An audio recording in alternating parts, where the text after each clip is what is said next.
It's always important to set goals when it comes to your agency clients, but did you know that you can do it right here in Agency Analytics? It's a great way to understand how your clients are performing and to make sure you're staying on track. When you're in the Add Widget menu, select the Goals tab.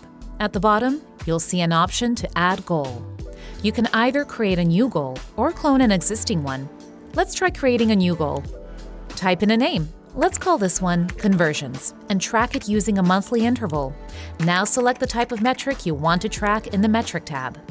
Here, you may select further details, such as which page or sources you want to track, or even what event, such as form submission.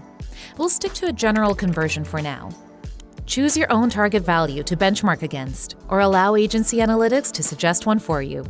Finally, select the condition under which you want the goal met.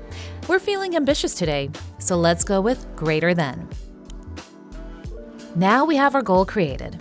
Agency Analytics immediately creates a graph so you can see how you're pacing throughout the month for your goals. Hit save and you can even view this at an account-wide level, letting you know where to focus your efforts if conversions are low. You can see useful information like the current value and target of your goal. Meanwhile, the progress bar allows you to track throughout the month. And that's it. Keep those goals going strong with Agency Analytics, at least when it comes to your clients. Start a free trial and see for yourself.